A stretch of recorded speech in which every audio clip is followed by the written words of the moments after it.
제가 감기가 들어서 말이 좀 불편합니다.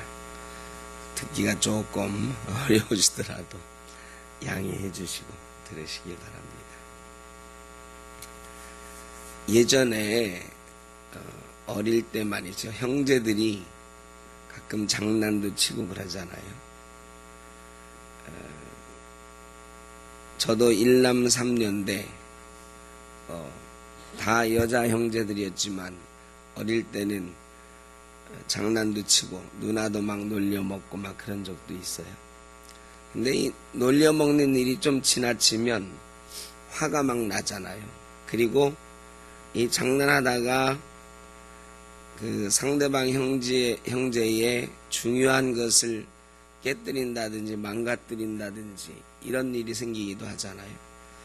그러면 형제끼리니까 참아주다가도 도저히 참을 수 없는 지경에 이를 때가 있습니다. 그러면 형이 까부는 동생을, 누나가 까부는 동생을 한 대 때려주려고 도저히 못 참겠다 싶어서 너 이놈 일로 와봐 하면 동생이 눈치를 퍼뜩 차리는 거지.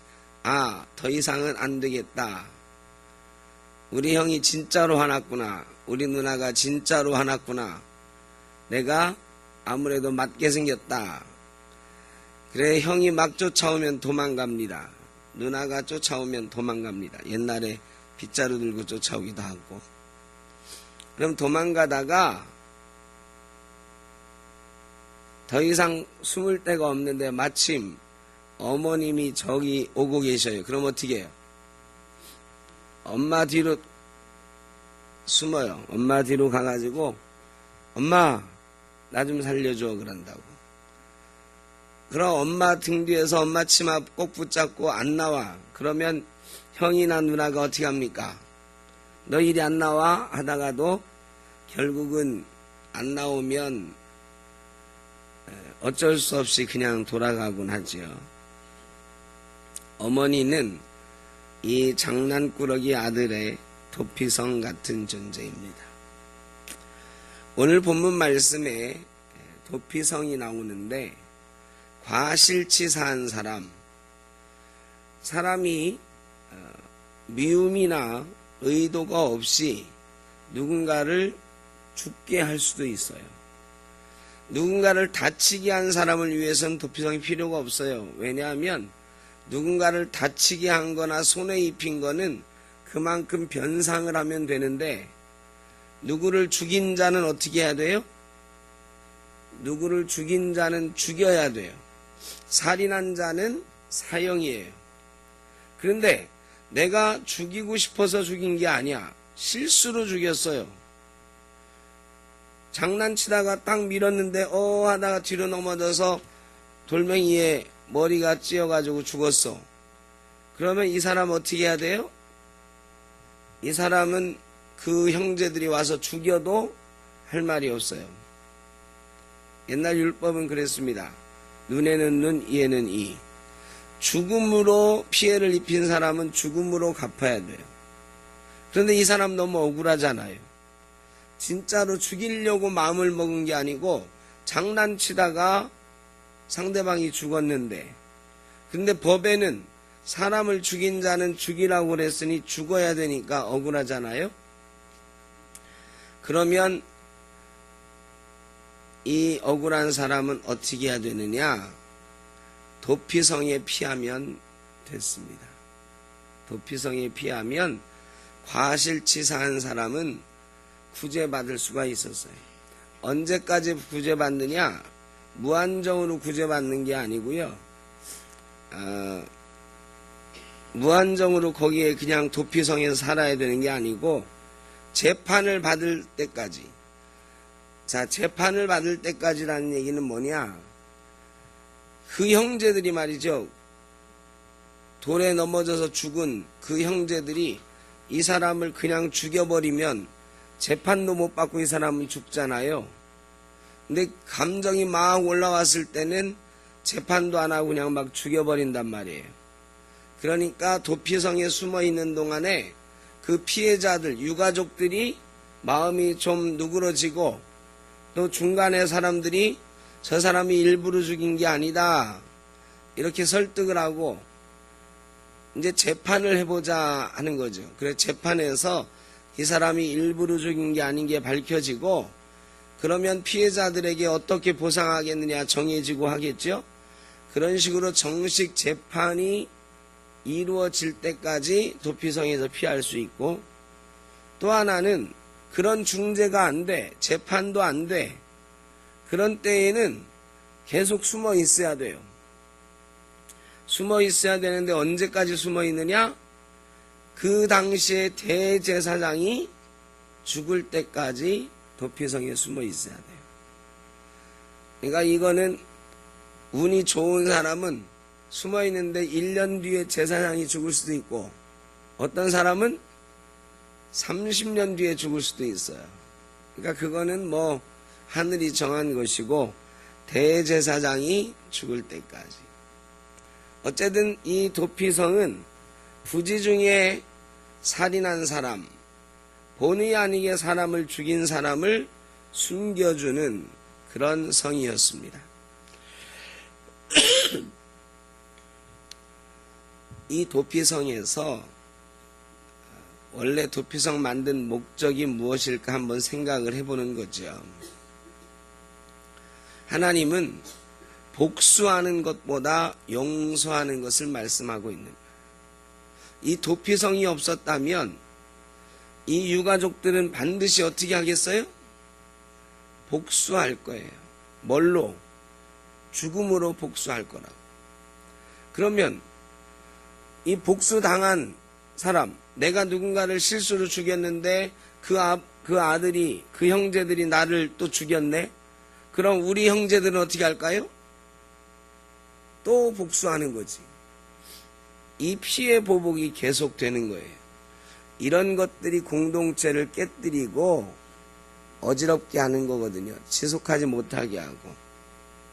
하나님은 그런 피해 보복의 악순환을 끊고 용서라는 것을 배우게 하시는 거예요.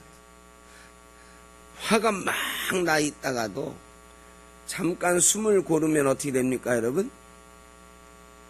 잠깐 숨을 고르면 화가 좀 누그러져요. 그리고 이성적으로 생각할 수 있게 되는 거지. 그런 시간을 좀 벌라 하는 거지요. 그런데 가끔 보면 뭐 그렇게 분한 게 많은지 입만 열면 막 화가 가득한 사람이 있어요. 여러분은 혹시 안 그러십니까? 입에 화가 가득한 사람이 있어요. 늘 화가 나 있는 사람, 늘 분이 가득한 사람이 있어요. 10년 전의 일도 기억하면서 분을 뿜어요. 이런 사람은 반드시 병에 걸려요. 무슨 병? 화병이에요, 화병. 이 분을 풀지 못하면 병에 걸리는데 이 화병이 아주 무서운 거거든요. 이 화병이 실제로도 무서운 거예요. 화병이 일으키는 제일 우리가 잘 아는 질병이 뭐냐? 중풍이에요, 중풍. 화를 못 이겨가지고 막 열내다가 푹 맞는 사람들 있다고요. 속에 화가 덩어리로 뭉쳐 있으면 그게 몸의 질병이 돼요. 그냥 마음의 병만 생기는 게 아니라 마음의 병이 육신의 질병을 유발한다. 우리 신앙인에게는요, 이 분노가 성령을 소멸시킵니다. 이 화냄이 사탄을 틈타게 해요. 에베소서에 보면 분을 내는 것 자체는 어때요? 죄예요? 죄가 아니에요? 누구에게 화를 내는 게 죄입니까? 아닙니까? 네. 화를 내는 건 죄가 아니에요. 왜? 화나는 것도 인간의 감정이거든. 화를 낼 수도 있어야죠. 저 사람은 화도 한 번 안 내. 이거 꼭 좋은 건 아니에요. 불의한 것을 보거나 못된 일을 당했거나 이럴 때는 화를 낼 수도 있어야 돼. 이 화내는 것도 거룩한 분노도 있고요. 그래, 분을 품을 수도 있고 낼 수도 있어. 그런데 어떻게 하라고요? 해가 지기까지 분을 품지 말라 그랬어요. 해가 지기까지 분을 품으면 사탄이 틈을 탄다 그랬어요. 이 도피성은요, 이 분을 내는 사람들에게는 잠시 마음을 다스릴 수 있는 시간을 주고, 억울하게 사람을 죽인 사람은 그 죽음의 보복에서 면하게 해주는 그런 역할을 하는 거예요. 이 미움의 감옥에 갇힌 사람들 정말 많이 있습니다. 자, 내가 사람을 죽였어요. 도피성으로 막 도망을 갑니다. 도망가서 소리를 질러요. 내가 도피성으로 들어가고 싶습니다. 왜 들어오는데? 그러면 뭐라고 그래요? 내가 이러이러한 일을 저질렀습니다라고 고백하라고 그랬어요.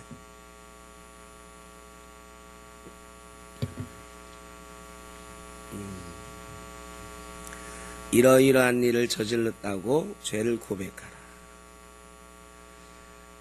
만일 우리가 우리의 죄를 자백하면 저는 미쁘시고 의로우사 모든 불의에서 우리를 깨끗게 하실 것이라고 요한일서에 말씀하셨죠. 도피성에 들어가는 사람은 반드시 자기 죄를 고백해야 돼.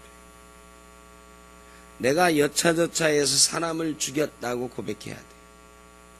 그런데 내가 그 사람을 미워해서 죽인 게 아닌데 그 형제들이 지금 나를 죽이러 쫓아오고 있습니다. 고백해야 된다.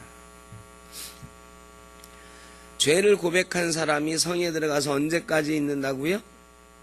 재판이 열릴 때까지나 대제사장이 죽을 때. 대제사장이 죽어야 그 사람의 죄가 없어져요. 공소시효가 끝나는 거야. 이런 대제사장은 누구를 상징하는 걸까요? 예수님을 상징하는 거예요. 우리가 죄로 인해 죽을 수밖에 없는 존재였는데 누가 죽으심으로? 대제사장이신 예수 그리스도께서 죽으심으로 우리의 죄가 용서함을 받은 거예요.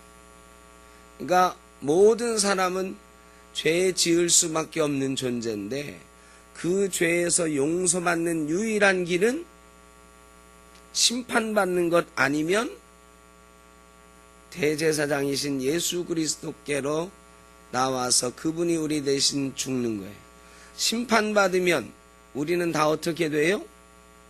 죽을 수밖에 없어요.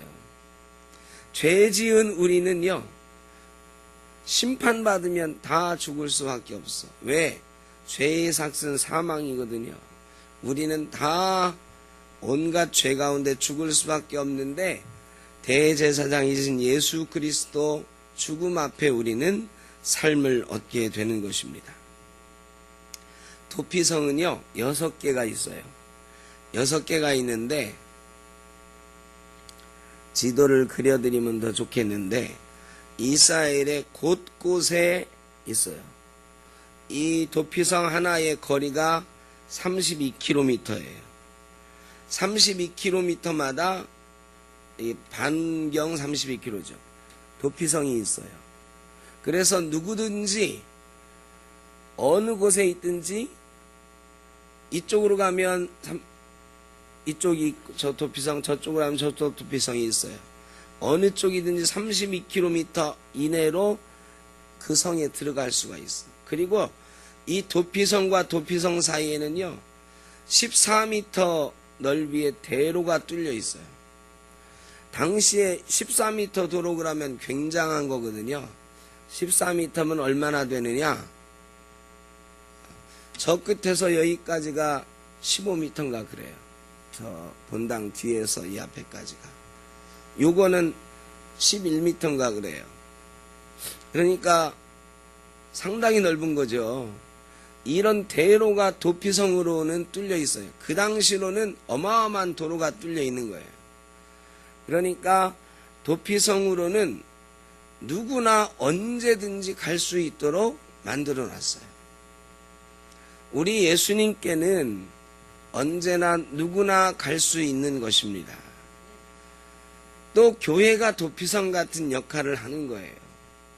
여러분 교회로 누구든지 언제든지 올 수 있도록 우리는 대로를 뚫어놓고 기다려야 되는 거예요. 교회가 도피성 역할을 지금 해야 되는 거거든요. 그런데 사람들이 교회로 향하는 대로가 뚫려 있다고 믿습니까? 어떻습니까?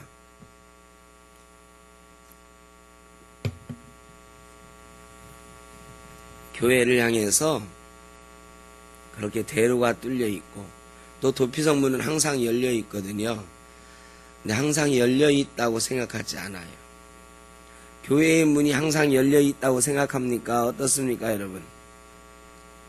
세상 사람들이 그렇게 생각해요? 그렇게 생각 안 해요. 교회에 가는 일을 굉장히 어렵게 생각합니다. 자기들끼리만 모이는 교회라고 생각하고 내가 어려울 때에 도망쳐서 도움을 받는 그런 곳이라고 생각하지 않아요. 근데 우리는 이 지역에 있는 사람들에게 여러분 교회 없는 동네가 있습니까? 없습니까? 그건 확실하죠. 대한민국에 교회 없는 동네는 제가 아직 못 본 것 같아요. 없는 것 같아요. 교회 없는 동네는 없는데 생활고에 시달리다가 자살하는 이들은 수도 없이 많고요. 마음의 병 때문에 고통당하는 이들, 외롭고 힘들어서 고통당하는 이들은 우리 주변에 세고 세였어요. 교회가 도피성 역할을 못하는 거예요. 정말로 죽고 싶다 할 때 내가 교회에 한번 가보고 싶다 이런 생각이 들어야 되는데 그런 생각이 잘 안 드나 봐. 교회 십자가를 봐도 죽고 싶다 하는 생각이 들던 사람이 그 십자가 보고 교회로 한번 가볼까 하는 생각이 안 드는 거예요. 이게 참 문제죠. 죽어가는 사람들이 교회를 보고 도피성으로 생각을 안 해요. 옛날에는 죽어가는 사람이 피해 복수를 당하는 사람이 도피성을 향해서 죽으라고 달려가서 구원을 받았는데 지금은 우리 사회에 수없이 많은 사람들이 죽어가요. 자살률 세계 1위. 끔찍하잖아요. 자살률 세계 1위인데요. 동네마다 교회가 제일 많은 나라가 대한민국이에요. 유럽도 물론 동네마다 교회가 있죠. 근데 우리처럼 많진 않아요. 동네에 큰 교회 몇 개 이렇게 딱 중앙에 있지 우리처럼 구석구석에 교회가 있는 나라는 없어요. 그런데 우리나라가 자살률 세계 1위야. 그냥 집 밖에만 나가면 교회가 있는 나라가 우리나라인데 사람들이 죽음을 앞에 두고 교회를 찾지 않아요. 이거는 심각한 위기다. 교회는 이 땅의 사람들에게 도피성이 될 수 있어야 돼. 저 교회 예수 안 믿는 사람들이라도 죽음과도 같은 고통 속에서는 교회를 떠올릴 수 있도록 해줘야 돼. 그게 그리스도의 사랑이에요. 그리스도의 사랑을 우리가 드러내고 살아가야 되는 거죠. 우리가 읽지 않았지만 그 뒤에는 도피성 6개의 이름이 나와요. 서쪽에 있는 도피성, 거기에는 첫째는 게데스예요. 게데스. 그 다음에는 세겜, 그 다음에 헤브론. 이 세 개가 가나안의 서쪽 지방 가운데를 중심으로 있는 서쪽에 있는 도피성. 게데스는 구별한다는 뜻이에요. 구별한다. 도피성의 이름들 한번 잘 생각해 보세요. 구별한다. 세겜은 어깨에 짐을 진다. 헤브론은 연합한다. 이런 뜻이에요. 참 의미가 있습니다. 예수 그리스도 안에 있는 우리는 세상에 구별된 존재들이에요. 도피성으로 구별된 존재들, 세겜, 어깨에 짐을 지고 가는 존재들이에요. 예수님이 그러셨어요. 십자가를 지고 나를 쫓으라고. 여러분, 우리가 십자가를 지는 일은 많은 것들이 있습니다. 우리의 십자가 이 세상에 널리고 널려 있어요. 우리는 때로 그럴 수 있습니다. 내 십자가, 내 인생의 십자가 지고 가기도 버거운데, 여러분, 예수님이 십자가를 지고 쫓아오라 한 게 내 인생의 짐을 지고 쫓아오라고 한 걸까요? 아니요. 우리 주변에 있는 사람들의 짐을 지고 쫓아오라. 내 짐은 어떻게 해, 그럼? 내 짐은? 예? 내 짐은 주님이 져주신다고. 수고하고 무거운 짐들아 다 내게로 오라, 내가 너희를 쉬게 하리라. 그러니까 우리 짐은 주님께서 이미 맡아주셨어요. 예수 믿는 사람이 우리의 짐 때문에 허덕이고 하는 거는 예수 잘 못 믿는 거야. 우리의 짐은 다 누구에게? 주님께 이미 맡긴 사람들이에요. 그럼 우리가 져야 되는, 우리가 지금 가벼워요. 내 짐은 쉽고 가볍다고 그래서 주님께서. 우리는 헐헐 날아갈 것 같은 빈몸이야. 그런데 가다 보니까 사람들이 어려운 짐 지고 낑낑대고 있네. 나는 편하니까, 나는 예수 믿었으니까, 즐거우니까, 기쁘니까 빨리 가야지 하고 가라는 건가요? 아니, 옆에 있는 사람, 너는 가벼워졌으니까, 힘이 있으니까 옆에 있는 사람 짐을 짊어지고 오라는 거야. 십자가를 좀 지고 오라는 거야. 십자가, 어깨에 짐을 지고 가는 것, 세겜, 어깨에 짐을 지다. 연합하다, 교제하다, 동맹하다. 헤브론, 우리는 연합해야 돼요. 세상과 닮아가라는 얘기가 아니라 세상과 연합할 수 있어야 된다. 세상하고 우리하고 막혀있는 담을 뚫고 주 안에서 우리가 먼저 하나 되고 세상도 주님과 연합할 수 있도록 그 통로가 되어야 되는 것입니다. 동편에는 또 세 개가 있는데